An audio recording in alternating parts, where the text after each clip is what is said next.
Good afternoon. It is my pleasure to now open the first session of the Hydrogen Valleys Days and to welcome you all, also from my side in Brussels, and to tell you also that I'm happy to be here for the second edition of the Valleys Days. I think it is extremely important, and I think I will ask also even to close the doors. Maybe people will not bother us, at least. Thank you, Marco.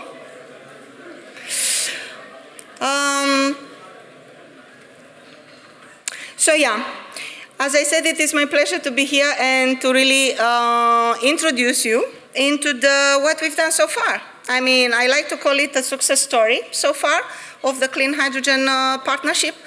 And I would like to tell you what we've done and where we are before opening the discussion for maybe what's next and what we should do, things that we will deep dive mostly tomorrow, in fact. Before also do that, I would also like to thank you all for being here. Really appreciate it, keeping in mind that unfortunately tomorrow we have the strike.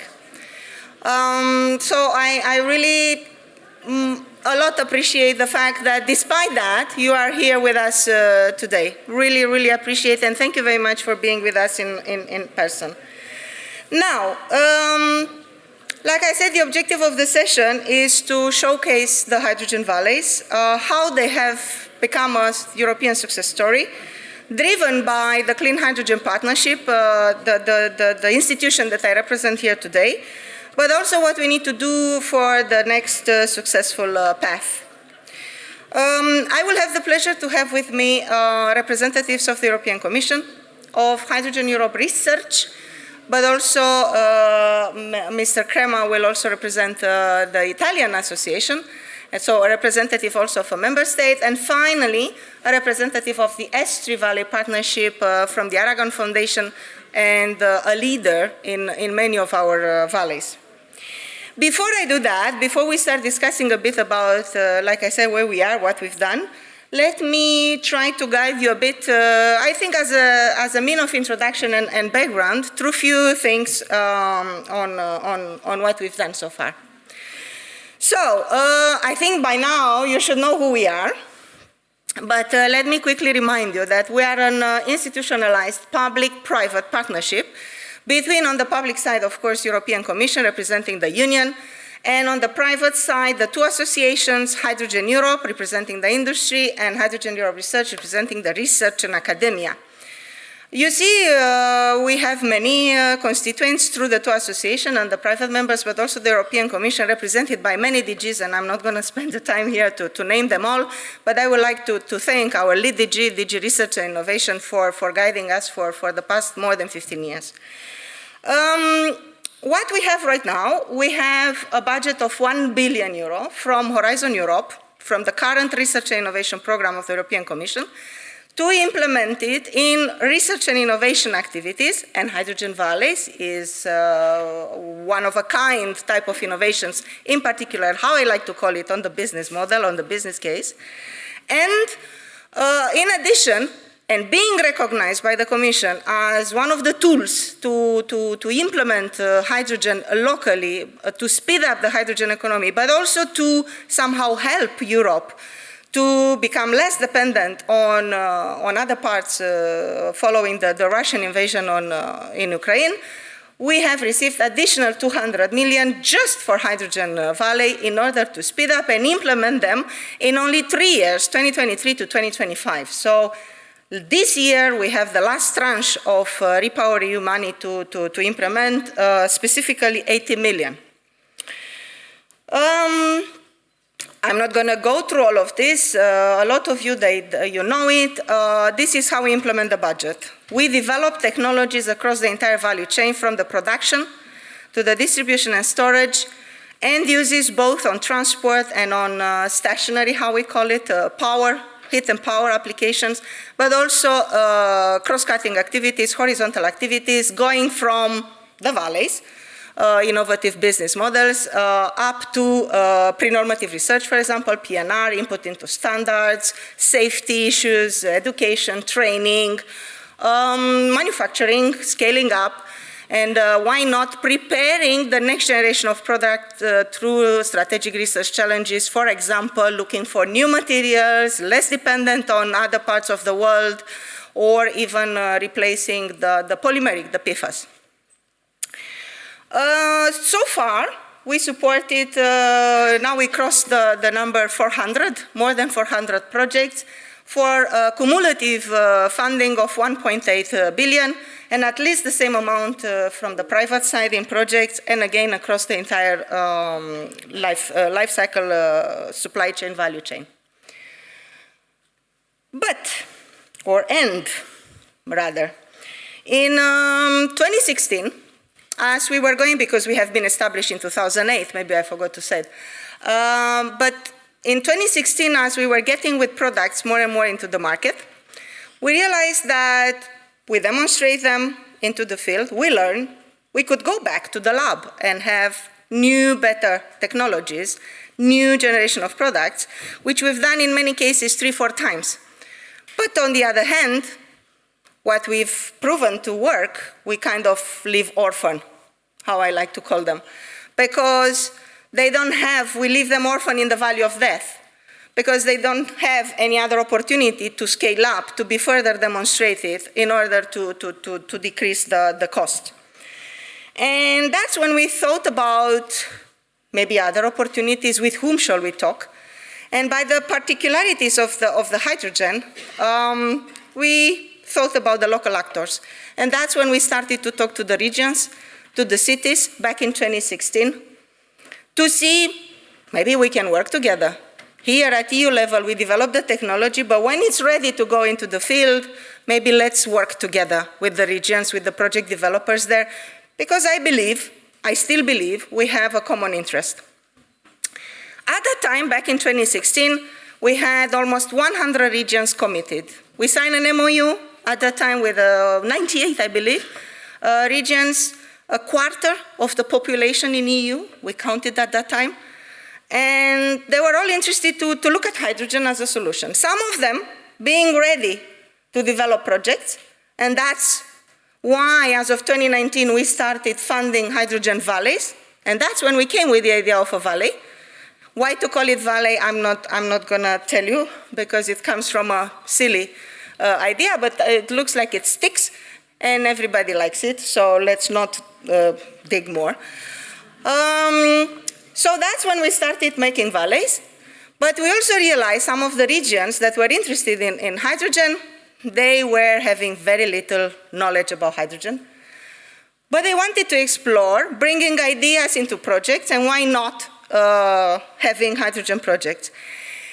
At that moment, and after the exercise we did in 2016, 2018, also together with our friends in Rollenberger, that I will mention later about that more, and we split the work in 3 streams.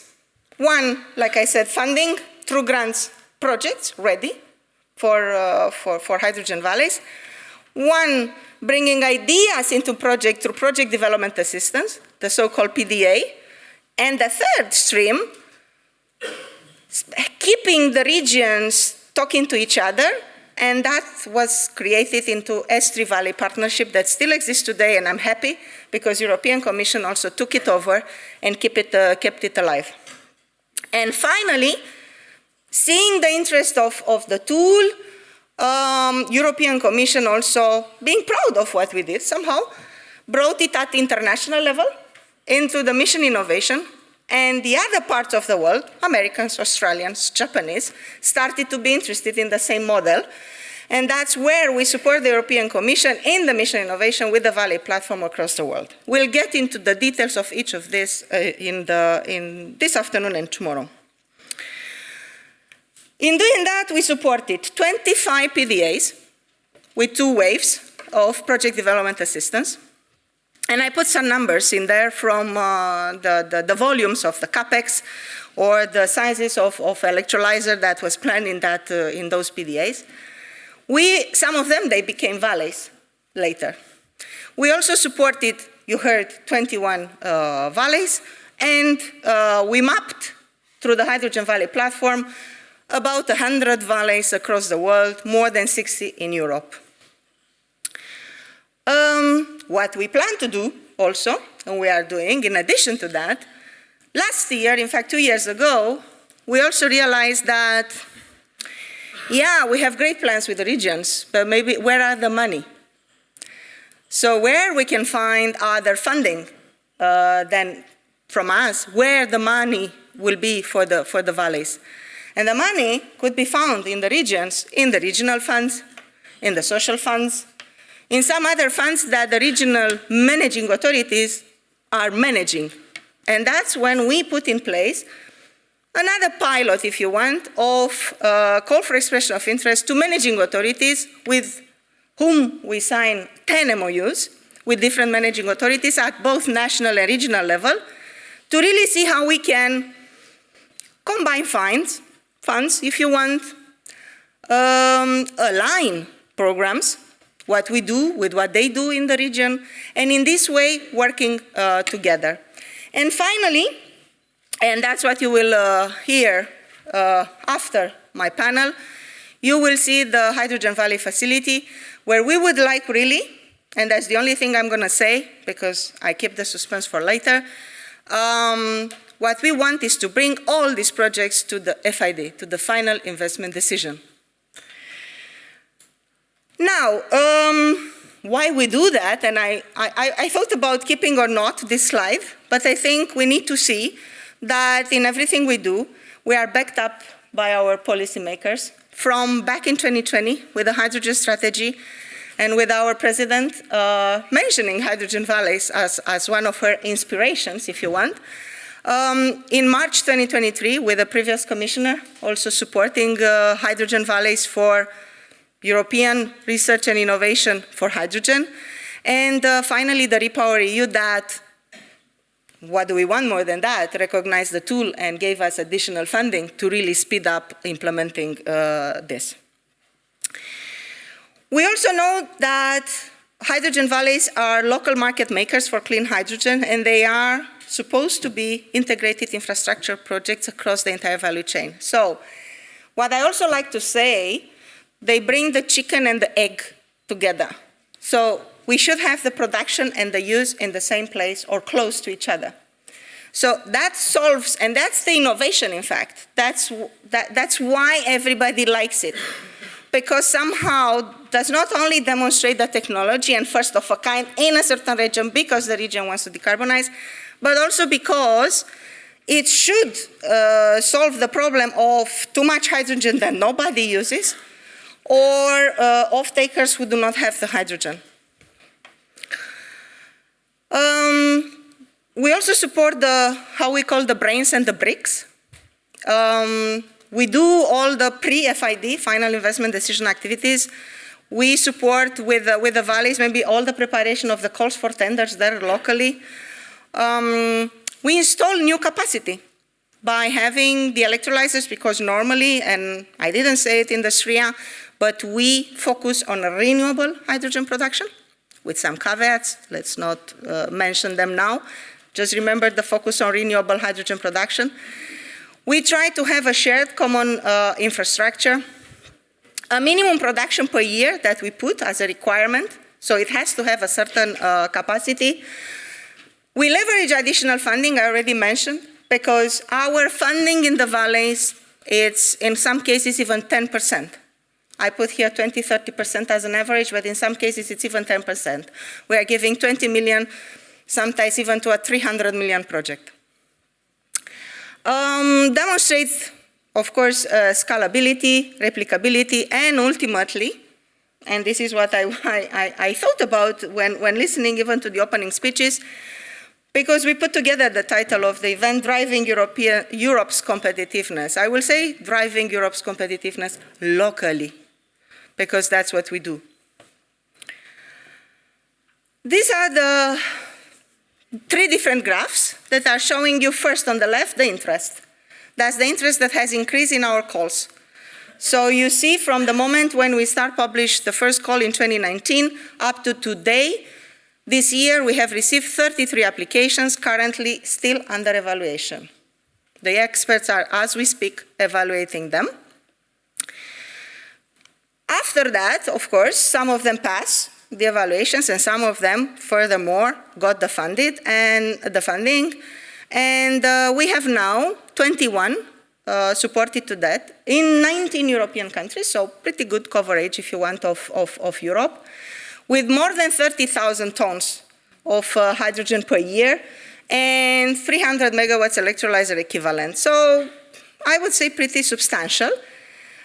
We put, so far in this 21 valley, 250 million euro already funding. And remember, we still have this year 80. I said it at the beginning, with a total cost of 1.3 billion. So that's the total investment. The rest coming from different funding, regional funds, like I mentioned, national funds, or even private funds.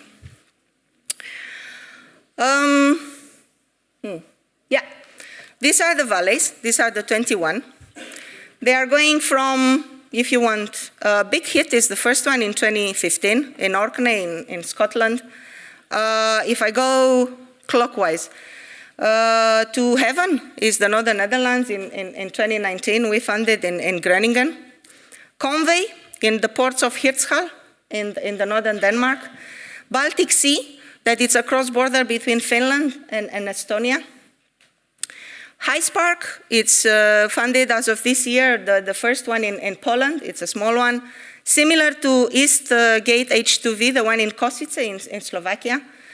We have a big one in Austria, in Upper Austria.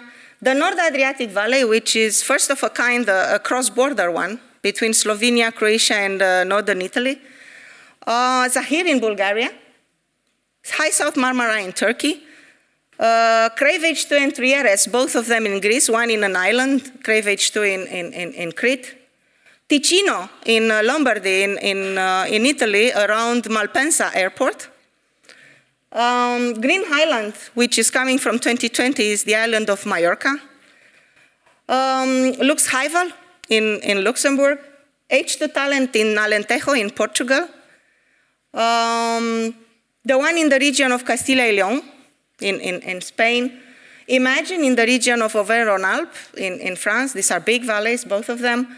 The advanced H2 valley in Pays de la Loire in France. And Shamrock in Galway in Ireland. I'm not sure if I forgot Iceland in Iceland, which is the entire country, in fact, a valley. All of them very beautiful projects, I have to say, but with a lot of pluses, minuses, and a lot, in particular, challenges, which, again, you will hear this afternoon, tomorrow. You will hear from some of them, and we would like to see if that's challenges that extrapolate to all of them, to the sector, and what can we do about it.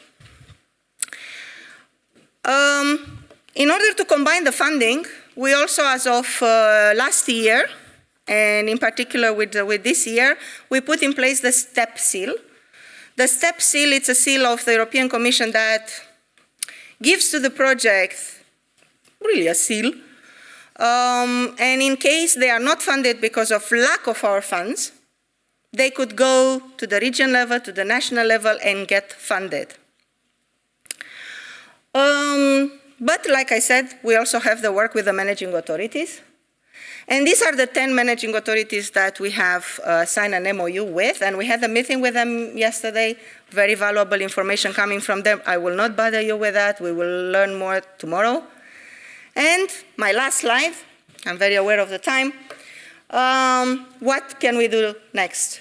I believe we can use them and use the valleys and the knowledge, if you want, in the valley, through the so-called, in the past we call it smart specialization, to really look at using the resources in the valley, using the companies, the research centers, the academia in the valleys, and build on that.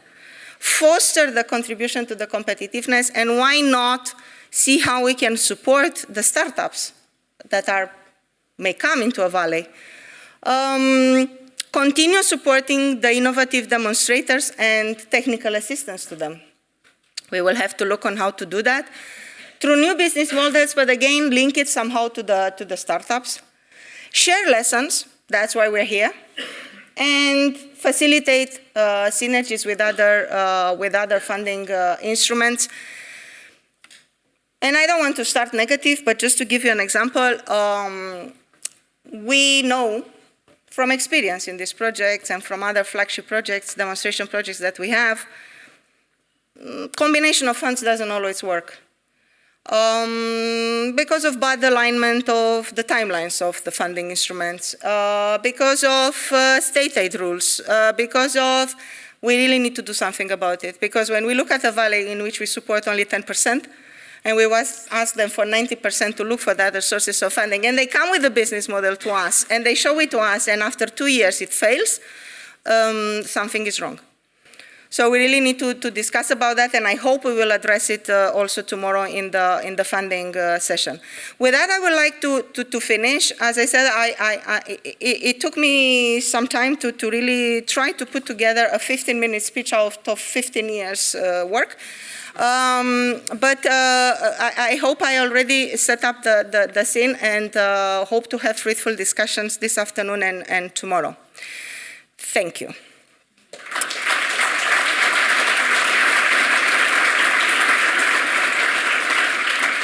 Now, it is my real pleasure, great pleasure, to ask to come on scene in the order of respect and everything.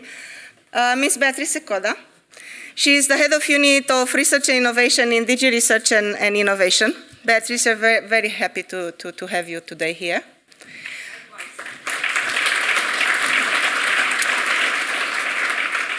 Mr. Luigi Crema, President of Hydrogen Europe Research, our academia and research community organization, but also Vice President of the Italian Association. Luigi, happy to have you.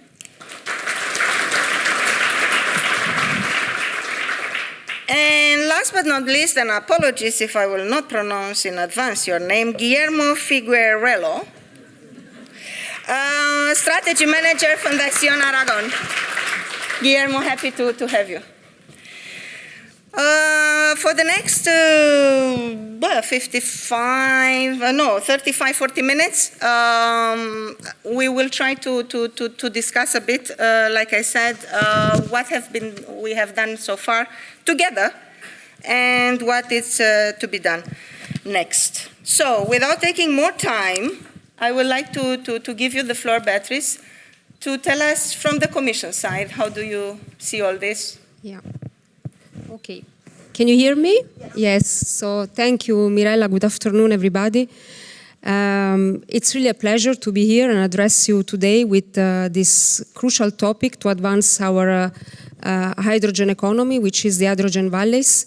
And I'm really glad already to hear a lot of positive messages. And when I read, I listen to your presentation, Mirela, and I see the immense work that went to develop the concept and to work on the financing of these projects and the selection of these projects and to make it really a concept that is valuable across the entire Europe, so at local level.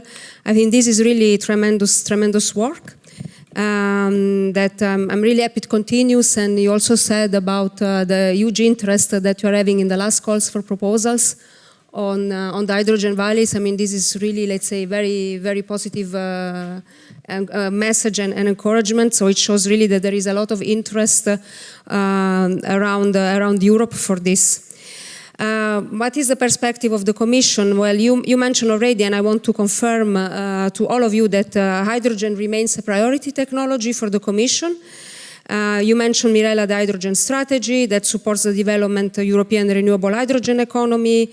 And you mentioned the funding that went through from 2008 up to date. We have financed more than 800 projects, and overall we counted more than 3 billion euro from Framework Program 7, Horizon 20 and Horizon Europe. And really I want to recognize the importance that the Clean Hydrogen Partnership joint undertaking before has had in playing really this pivotal role to channel, let's say, this financing and in projects which are crucial to improve European competitiveness. Now, I think the Draghi report, you have read it all, I'm pretty sure, underlines still the important role that hydrogen must play to decarbonize certain sectors of our economy, the hard-to-abate sector, the sector where there is no alternative solution. So for us, it's key that competitive industrial clusters are established, and they are being fostering, and this is all very well with the ambitions to accelerate the rollout of hydrogen valleys across Europe, and the fact that the Commission allocated the 200 million euro from REPowerEU to the Clean Hydrogen Partnership. It's a testimony to the importance that we give to that. And also I want to mention that hydrogen valleys are critical for that. And more we see that there are other initiatives in the Commission to support the scale-up of hydrogen production, and we see that we are getting to a closer alignment, like for example the auction, the hydrogen bank with the system of auction, the fact that now we start to support the development of hydrogen corridors and infrastructure, for example, also supported by the Connecting Europe facility. So this shows that, let's say, these are complementary initiatives that make also the hydrogen valleys faster and getting bigger. So we are very much aware that, as you said, and it's good to hear about the state of play, that there are still a number of hydrogen valleys. They need to take, still at early stage, they need to be further support for the final investment decision. Therefore, we are really very happy to support your efforts on the Hydrogen Valleys facility to provide the PDA, and we will hear more today on that. And last but not least, I want to mention also that in the new Commission, let's say we all know that we really have to boost competitiveness of Europe industry, and hydrogen, we believe it plays also a key role there. From the point of view of research and innovation, we know that Europe is excellent in makes excellent research, but Europe still struggles to scale up its startups into global champions. And therefore, startup and scale-ups are of great importance for developing a European hydrogen economy.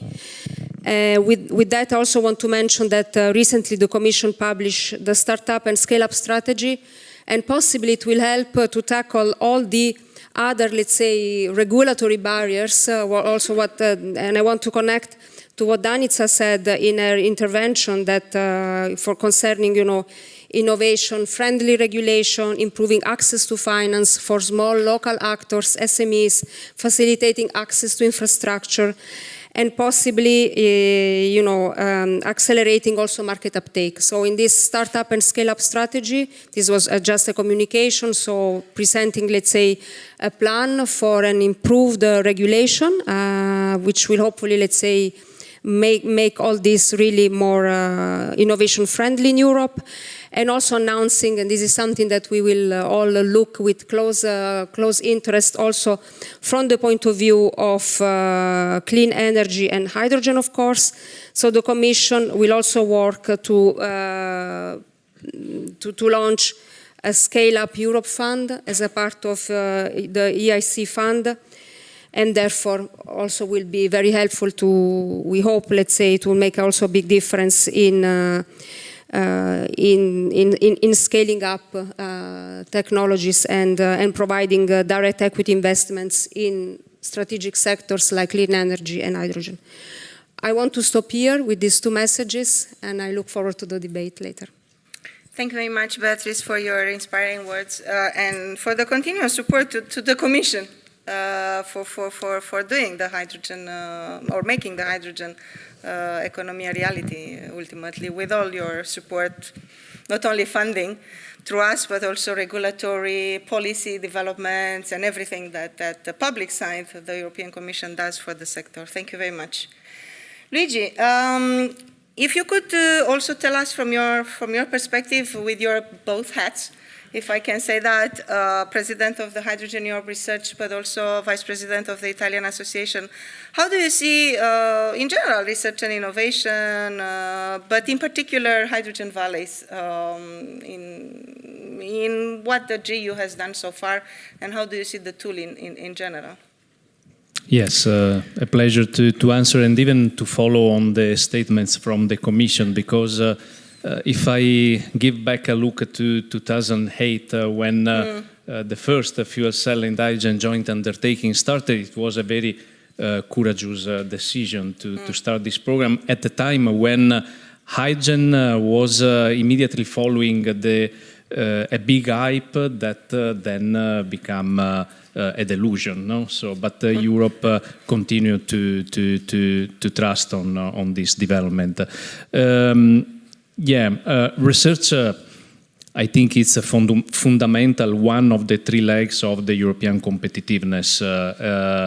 I think even looking to what have been possible, supported by the Clean Hydrogen Partnership, there have been first a very high understanding between different players in Europe. I think this is a real value of the partnership that brought together, to work together, industries, researchers, and institutions. And this created a contamination so that research is not a bubble apart. Research has become more and more integrated to industrial development and deployment. Even there was a contamination between the different players, so that today a lot of researchers are no more looking to only scientific papers, but they are working under a more industrial methodology in terms of priorities, timing, processes, and even there's something between the sectors, so new technology infrastructures that are built at the relevant industrial scale that maybe in the next future could be utilized even to accelerate the development of the sector. Of course, research is not a linear approach, so we are not delivering something that someone could play after the research is done, but we need to work with a circular approach, continuing to invest even in fundamental research, creating from new ideas and new possible technologies. This will be part of the future competitiveness of the sector, and this will be, of course, one key and core pillar, eventually even of the future support to the hydrogen sector in Europe and by the member states, of course. There have been a lot of success through the different JUs looking to the European dimension. So we have a market today on buses in Europe. There are cities and cities that are deploying fleets with 100 bus in one single city. This was possible maybe even through the 3 big demos that was launched by the fuel cell and hydrogen joint undertaking, and the same in scaling up of electrolyzers, as you have already pointed out in the introduction. It's important, and this is valid at the same time at the European level and national level, to have an integrated view and approach to the development of the sector. In the Clean Hydrogen Partnership, we have a continuous dialogue on what is of priority, what are the priority challenges. We have ESRIA looking to 7 years, but we are discussing on strategic priorities on a yearly basis for the annual work programs, and we are discussing, if not on a daily basis, on a weekly, monthly basis between all the levels of the partnership at the strategic or operation levels. So this is very important then to guide the development of the sector with the holistic integrated approach. This must remain valid even at the national scale. And sometimes this is not well understood. And so I'm giving a look to what is ongoing in Italy, for example. Italy started probably more recently than other member states in supporting hydrogen. We had the first national hydrogen strategy on last November. This was much supported even by the Italian Hydrogen Association and by other stakeholders. Alongside the National Plan on Resiliency and Recovery, Italy started to prepare the initial program to support the creation of the hydrogen value chain through different measures. These measures were managed by different ministries. And we had measures to support the creation of hydrogen valleys, even if the format is very different from the European one. In this plan, Italy supported 52 so-called hydrogen valleys that are mostly small-scale hydrogen production facilities in brownfields with a connection with the demand side. It's a local small initiative to grow all over Italy a high number of initiatives. Then there's the support to the hydrogen refueling station network, and the support to the hard-to-abate sector to enhance the demand of hydrogen in hard-to-abate. All of these measures have started and supported in a separated way. And without the integrated view of the market development and deployment, this created a lot of issues. For example, the call for hydrogen refueling stations open before the call on hydrogen valleys and where the hydrogen production site should have been appointed. So the projects on hydrogen refueling stations didn't know where the hydrogen would have been produced. And this came at a later stage. The hydrogen refueling stations were demanded to deliver and refuel hydrogen at the full capacity the first day of kickoff. 10,000 tons of hydrogen refueled the first day. But they were a few. So on the other side, the producers of trucks were not incentivized to bring to the market the trucks only for 40 hydrogen refueling stations all over Italy. And they postponed 2 years the manufacturing of the trucks and brought to the market. So on the other side, these projects on hydrogen refueling stations at a very big scale cannot survive 2 years at the full market loose. And most of them are closing the initiatives. The hydrogen production sites in brownfields now are at very risk because of long permitting, because of the price gap without proper incentives to support them. This will come, but probably for several projects later. And last comment on the hard-to-abate sector, this was a total failure because for most of the initiatives it was requested to substitute 90% of the fossil fuels in hard-to-abate sector, while industries would have a more less risky approach to maybe substitute 5-10% as a first step. So just having a final comment, it's important to have an integrated view on the development of the sector, as I think from the JU this was the case alongside the last years. Thank you. Thank you very much for not only for the examples from the Italian case, but also for your nice words about what we've done so far and for supporting us also. If I have to say, similarly to the Commission, really thank you very much for keeping Hydrogen Europe research as a community and the research and academia together, and for the valuable input to steer what we do together, of course, with the public sector and with the industry. Thank you. Guillermo, I think I'm going to address you. You have even more than 2 hats.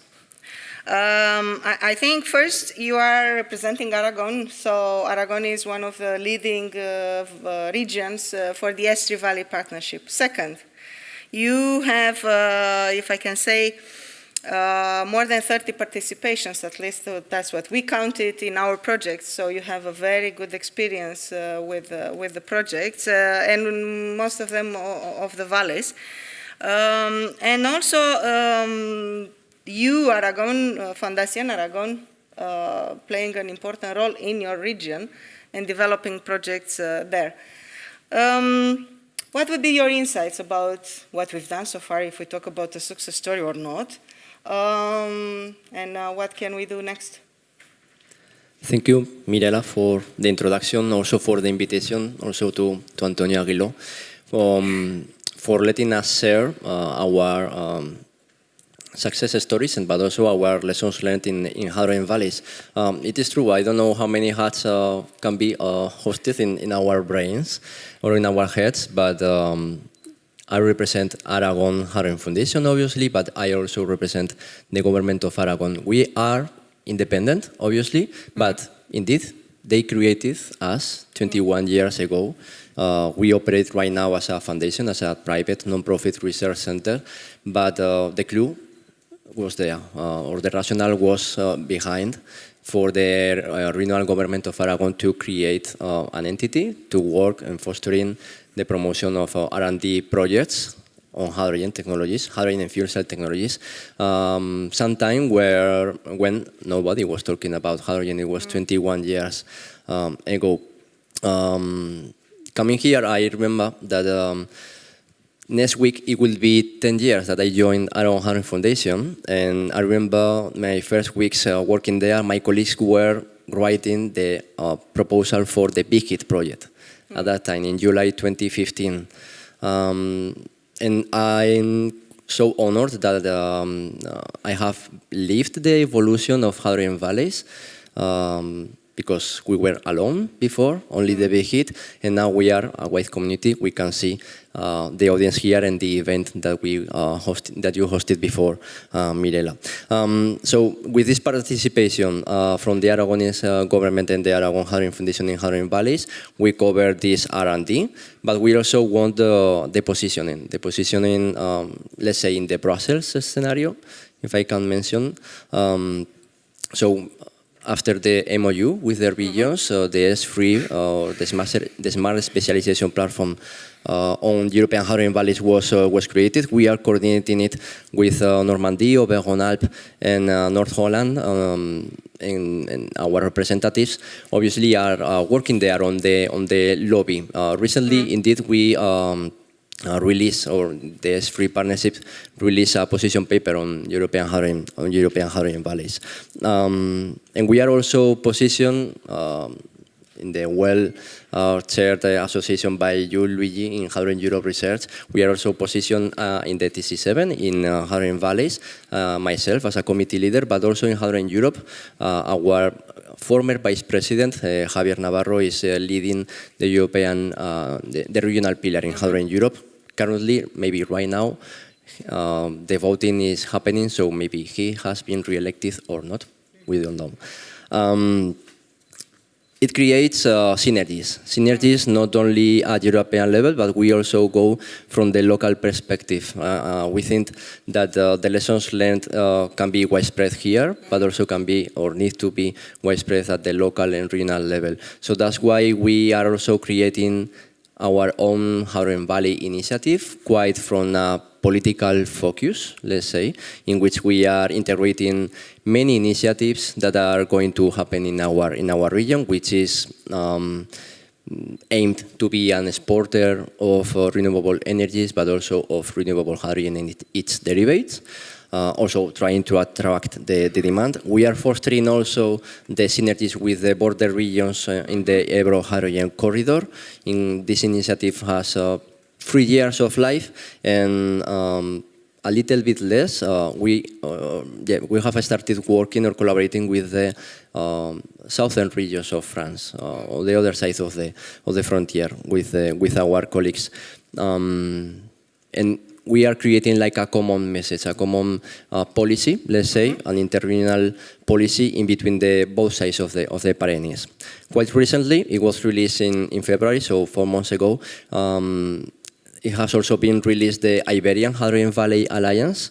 It is only focused on the hydrogen valleys that are happening in Spain, because we design or we promote this idea from Spain. But we are expanding right now the network together with Portugal. That's why it is called Iberian. And last week we have the chance to meet the industry minister of the Spanish government. We succeed, let's say, in having this meeting, because it is not quite easy, and we refer him the aim of the alliance, which is having a common message. Obviously, there are like 17 or 20 different perspectives of the issue, but in some topics we have maybe not the same voice, but the same focus. And this is what we transfer to our industry minister at national level. So creating these synergies, and we were alone before, but we are full of audience right now, is creating the path for fostering these hydrogen valleys. Thank you.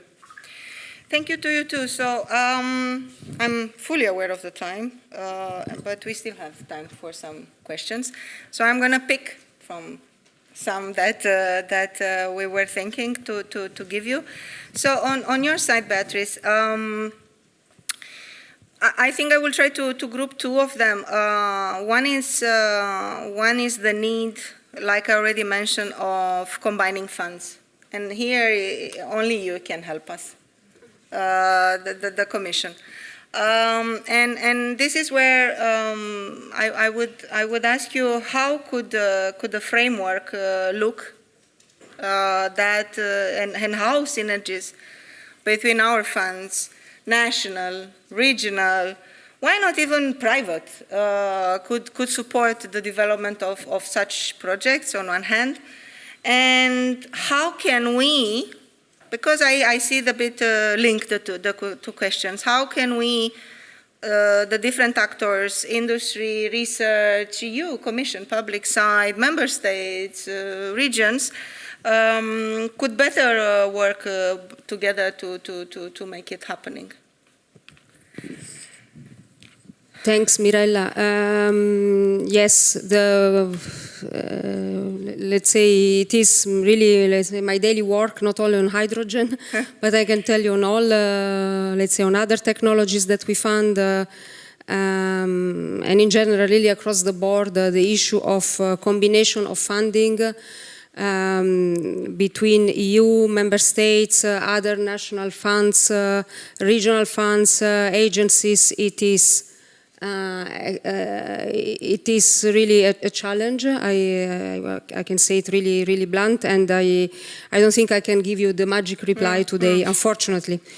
Unfortunately, because we have, a big, also from a policy perspective, we have even a European target of reaching, certain 3% of GDP.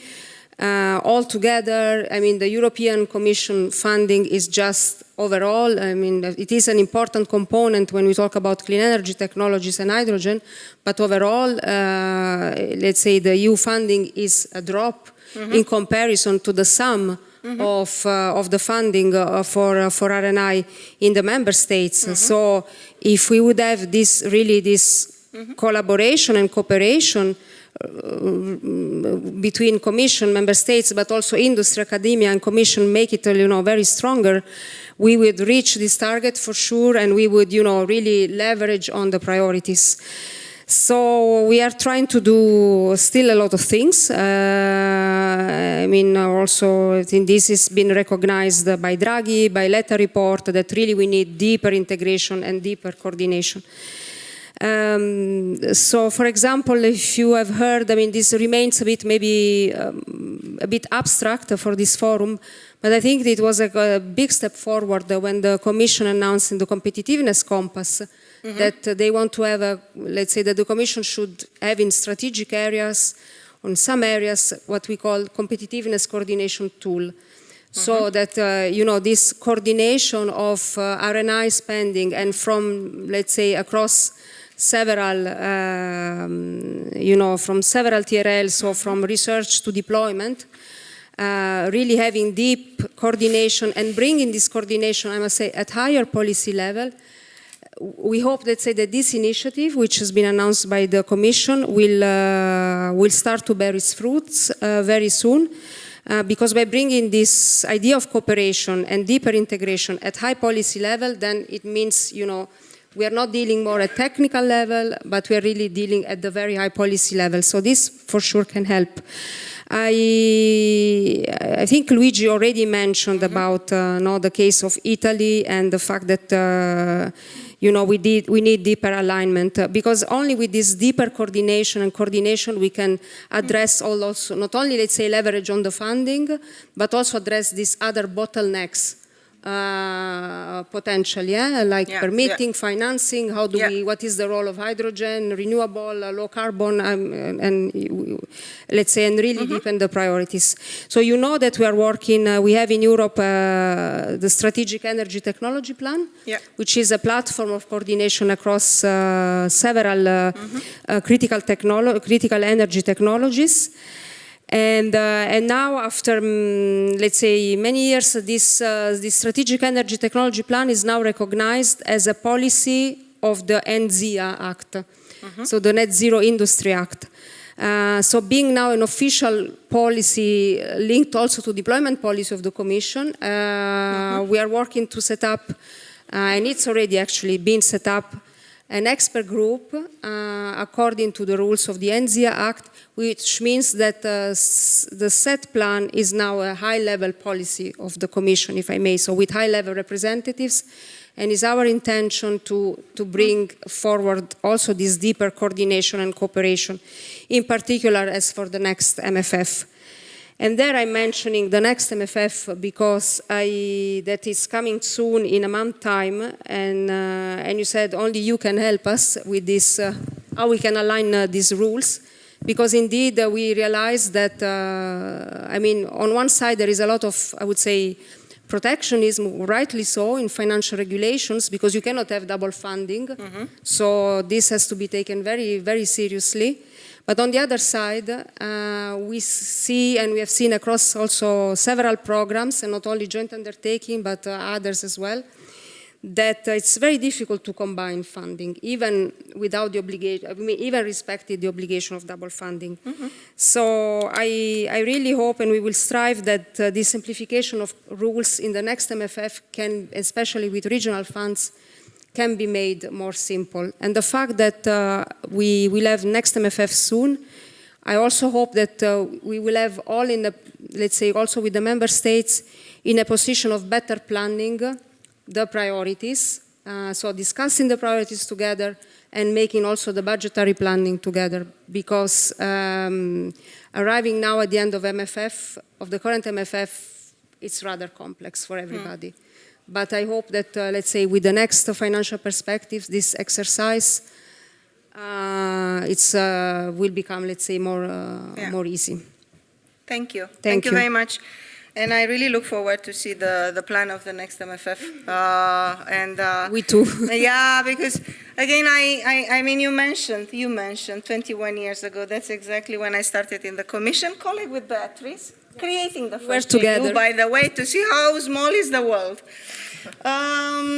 So I really look forward to see the next MFF and how we can make it better, because if before 2020 we were the only ones at EU level doing hydrogen, and be proud of that and being successful on that, after that we are somehow, how I like to call it, the victim of our success, because we are not the only ones. We are just doing R&I, creating everything, being too creative sometimes, and then not having the right connections to the rest, to the bank, to the innovation fund, to the member states, to the regions, to everything that we mentioned, in such a way to really bring this to reality. But yeah.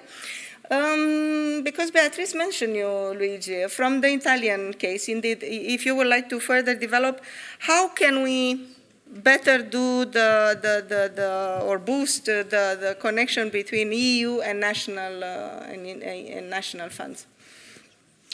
Yes, I think this connection will be strategic, not only between Italy and Europe, but between member states in general and Europe. Of course, Europe with a guiding view on the overall development of the hydrogen sector. I would say hydrogen is no more an hype that could come to delusion. There could be bad decisions, as said before, and we should avoid them. And the member states, of course, some of them have specific characteristics, and at the implementation level, these characteristics should be taken into consideration. Just to make an example, if we look to the European Hydrogen Observatory, we see that there's a big gap in the member states in hydrogen production costs, between 4.1 euros per kilogram on Portugal until more than 10 euros per kilogram in Italy. It's a 2.5 per.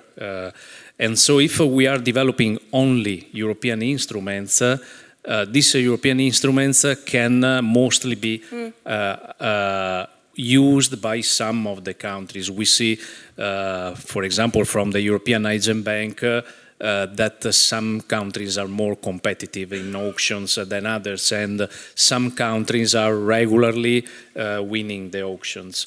So here it comes the collaboration between European level and member states in creating even national-based instruments. For example, Italy is under pre-notification of a law decree on incentives. This will be notified by the European Commission probably immediately after the summer, and the first auction in Italy will start probably before the end of the year on the hydrogen sector. But with some specific rules that I see they have been agreed even by the novel framework of state aid use in Europe, so allowing for cumulative funding, so that if a project has already received a CAPEX support, can even be supported in OPEX by the auctions, just to make an example, because this should bridge the gaps that are specific even for member states. That's of much importance, and we look forward to see. Probably Italy will be supporting through auctions at a higher intensity in terms of incentives than the European Hydrogen Bank. Then, of course, the model of integrated collaboration that it's, for example, part of the JU is very important to be reflected even on the national level and scale. Italy is the third beneficiary after Germany, France of the Clean Hydrogen Partnership, immediately after France. So there's a lot of interest from industries and research entities in this program, and this program brought a lot of value in Italy, particularly on some sectors. Some companies were created through this joint undertaking. For example, Solidera, just to make a name. Some enterprises were able to develop key technologies, just to mention some, in trucks, in turbines, in technologies for the ports, material handling vehicles. So this created a sort of supply chain in some sectors that is really integrated in a European landscape. Probably the acronym of important projects of common European value and interest, I think, are very well fitting even to the Clean Hydrogen JU under this perspective. We plan to do that, by the way, in the Innovation Forum. Watch us for that in October, when we will try to show some success stories on the startup side, by the way, and on the SMEs, and what we would like to do, because indeed we are not proud enough of what we've done, so I think we should also bring that angle in October. Last question, and I will kindly ask you, and sorry to do that, Guillermo, to be short.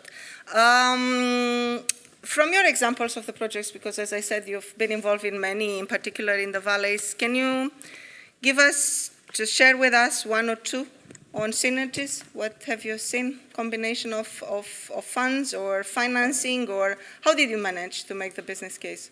From the financing side, huh? From the financing side, okay, I was thinking about a couple of examples. One is a negative one, and the other one is a positive one. We also learn from the mistakes. So I think it's the mistake of everyone, let's say, in the value chain. The first auction of the European Hydrogen Bank, one of the largest projects granted, passed the evaluation, signed the grant agreement, and were okay, fully ready for the development of the project. But at that time, in the last quarter of 2024, the hydrogen valleys or cluster call in Spain was released with different rules, different timeline, different financial schemes. They, as many other promoters, for sure, that have also presented their proposal in the European Hydrogen Bank, and they were not granted. They presented their proposal and their project to the Spanish national call. They were granted, they passed the evaluation, and they were granted, and they are about to sign the grant agreement in the coming weeks. What's going to happen? We are going to lose, all of us as European citizens, this money. Maybe it is used in a third auction, or maybe it is not used there. But the rules are different, and we need to understand this promoter. They are in a competitive stage, and if they don't go to the national fund in Spain and get this grant, they will be in a in a worse position from the other competitors that are in that case. So that's a negative example. A positive one is something that I learned in Bilbao in the European Hydrogen Energy Conference last year, and I have been able to exchange a couple of times with Konstantinos from Motor Oil. The project of 3 years, these synergies and the ability of match. Maybe it's obviously you need to have some of luck, because for sure to be granted in several different streams more or less at the same time with similar timeline is something also to be mentioned, that you need to have a little bit of luck. But they went well. They have a grant for the electrolyzer through an innovation flagship project funded by the Clean Hydrogen Partnership. They are a small scale hydrogen valley. They have the connecting European facilities. In the previous event, we learned, or at least I learned, that they were the first connecting European facility granted for hydrogen technologies 2.5 years ago, and they have also created, or they are going to create an ecosystem apart from hydrogen molecule for the derivatives through the Innovation Fund. So this is a clear example that this combination of funding streams is possible, and I'm pretty sure, I don't know it by heart, but that they are going to rely also on national funds somehow. Yeah. So it is possible. That's clear, because I know the case very well, and thank you for bringing it up. We will hear more, by the way, from 3RS tomorrow. They will present the case of combining the different funds. But that's positive because they smartly planned their project and applied to different, and indeed they were also successful getting all these funds. But that's from their angle, from the project developer side. What can we do from the planning side, like you gave the negative example, that it goes also well for others that maybe are not like Motor Oil. I know they are in the room, and able to get for their valley in Greece, able to get all this combination of CEF, combination from AMP, from RRF, and from everywhere else. Yeah. Anyway, thank you very much, and I know I'm taking the time from our experts. but I hope you will apologize me. Before continuing with the next session, just to say again, thank you very much to all of you. A round of applause for our panel.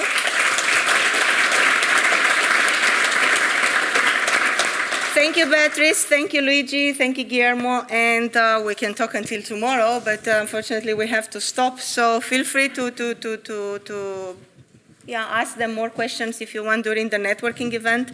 And thank you very much again.